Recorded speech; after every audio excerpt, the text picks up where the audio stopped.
Yo, haha, Magnificent.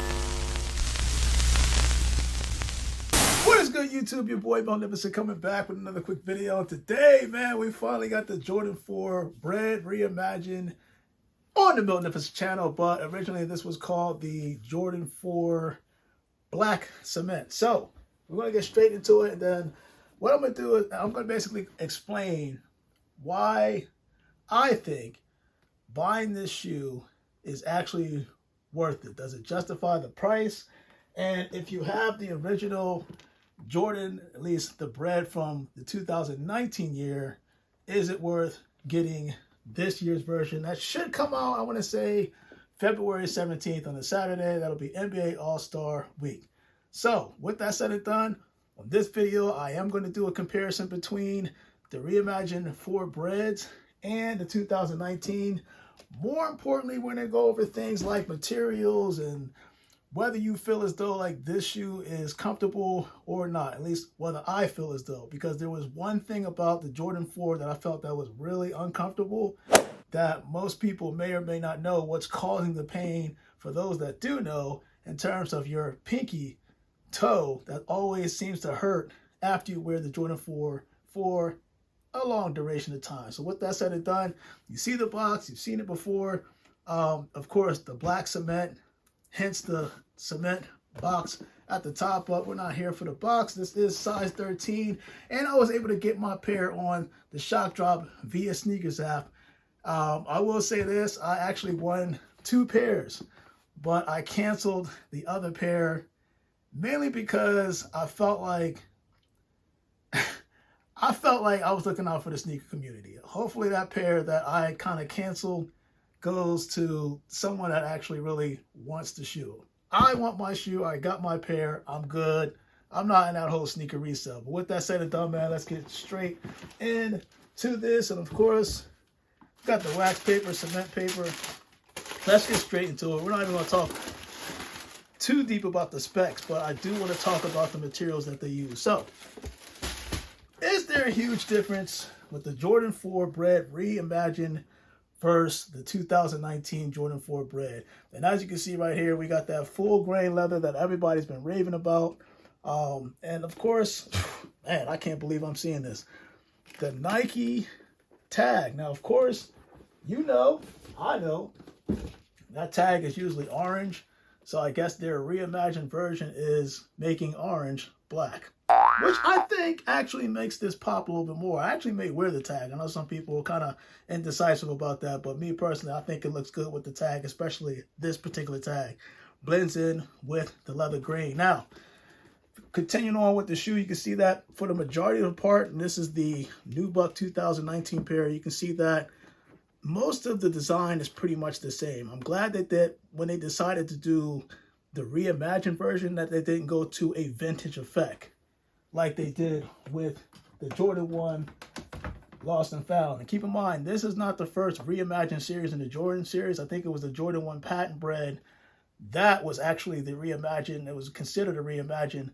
This was the most popular, in my opinion, reimagined version. But what they did was basically change the materials so that it's more comfortable. It's supposed to, the specs, somewhat similar to the Nike Jordan 4, I want to say it's the pine green, when they released that. Now, people saying that's the most comfortable Jordan 4 ever, but I'm here to say that it could be true. I haven't tried it yet, but this version definitely is worth it. So, continue on. You can see that we got the Nike pull tab on the back, and I will say this, you'll see a video right here. If it ever comes to a point where your Jordan 4 over time, especially the rubber portion on the pull tab, starts to kind of gray or ash out, me personally, I use tea tree oil to kind of blend in the colors, and this way it'll bring back that color, at least its natural color, on the actual heel tab. So if you ever come across that issue where it's starting to like ash up, boom, there's your solution.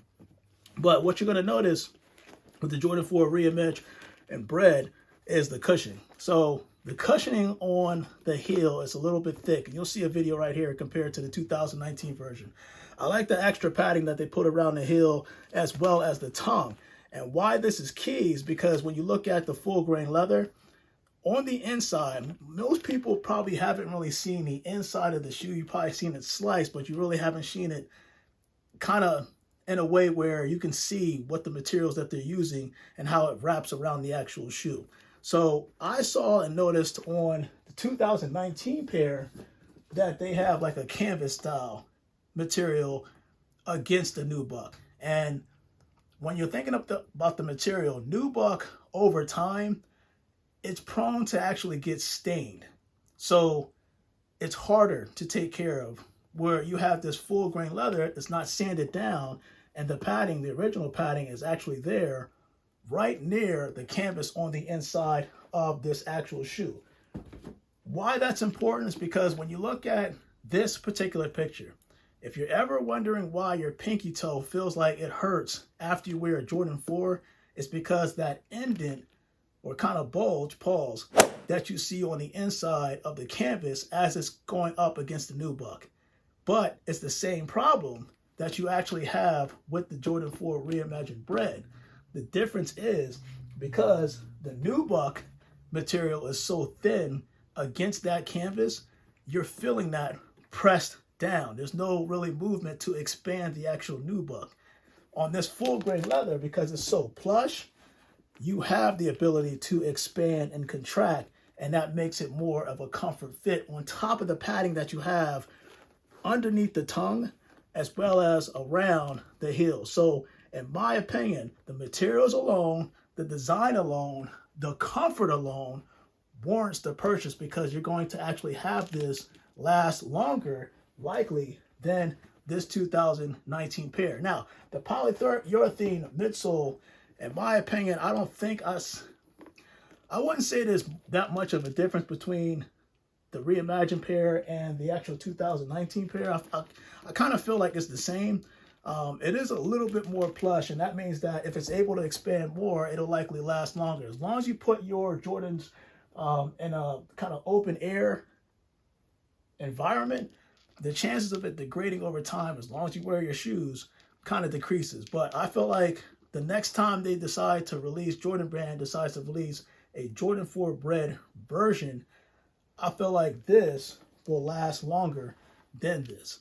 So I even had people in my comment section that said, I'm just going to get this just because I plan on beating the crap out of it so I can preserve my 2019 pair, which also makes sense. And of course, if you didn't get the 2019 pair and you're interested in getting the Bred, this is definitely a good take. And seeing this up close and personal, listen, from the netting that they had on the side panels, of course, netting towards the vamp, of course, even to the wing straps that are rubber. I mean, everything, in my opinion, material-wise, is kind of similar to 2019. The real upgrade, in my opinion, is definitely the full grain leather that they put on the outer, as well as the padded material towards the heel and underneath, actually all over the tongue. Outside of that, by construction and engineering, this is perfection. I had a chance to put these on, and when I say that the one thing I knocked about Jordan, at least the retros, was the comfort level. The comfort on this shoe will blow your mind. It'll definitely blow your mind. Even if you never got the Jordan 4 Pine Greens or that SB series and you wanted these, when you put them on, this is probably, I'll put it this way. I think in my last video I mentioned that I felt like the Jordan 13s had more comfort and was light. This, I can't believe I'm saying this.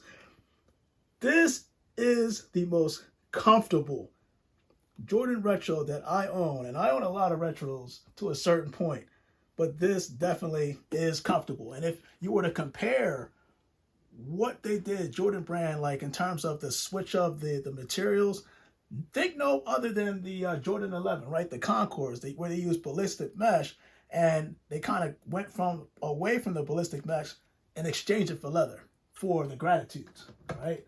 And people said that because of that, because it's able to expand more, it's more comfortable. Well, that's kind of the same idea with the whole Jordan 4 Reimagined Bred. With that said and done, man, I just want to show you guys the inside for those people that may or may not know. When you look at these Jordan 4s, It typically by design are pretty much the same. I'll have a video right here. But they also include that strap that you see on both sides. They are actually stitched on both sides of the actual shoe, which helps keep the tongue itself structured. So if you were to use the Jordan 4 Reimagined Bred for skating or anything like that, there is that lockdown feeling that you can have. But at the same time, listen, to each his own. Whether you want to use it for skating or just casual wear, in my opinion, you cannot lose. I mean, look at this. Let me take this out and show you how deep it can go in terms of the padding. But like this, it's just so easy. And this alone, how it just comes back up just effortlessly. If you look at the nubuck, yeah, you see how it stays in that position? It tells you everything you need to know about the nubuck material that they used on the 2019 series versus the Jordan 4 Reimagined Bred. Oh my God. And also it has that slope towards the mud guard where you just see it and it just, boom, it comes back just like that. That right there, you'll know for a fact your comfort level is going to be insane when you're rocking the Jordan 4 Bred Reimagined. So your boy Magnificent Man, comment below. Let me know if you're kind of looking forward to the whole Jordan 4 Reimagined Bred release. I'm going to do that on feet because I gotta wear these, man. This is going to be like my most worn shoe. I'm going to call it now, 2024. I don't have to see what's coming out for the rest of the year to know that this is going to be my most worn shoe just because of not just the style, not just the colorway, but the comfort level. I know a lot of people are looking forward to February 17th to cop your pair. Good luck to anybody that is going after the Jordan 4 Reimagined Bred, man. Hopefully that was informative to you guys. Subscribe to your boy Magnificent Man. I appreciate everybody, all the positive feedback. Got to do that on feet, man. But your boy Magnificent, I am out. Jordan 4 Reimagined Bred. Man, this is just... Thank you, Nike. I really do appreciate it because they always come through with the heat. And I know I missed out on the Jordan 3 Reimagined pair, but I felt like this Jordan 4 Reimagined pair, the Breds, this is insane. And the padding alone will definitely make you want to cop this. But your boy Magnificent Man, I am out. Let's do that on feet. And you guys, stay blessed.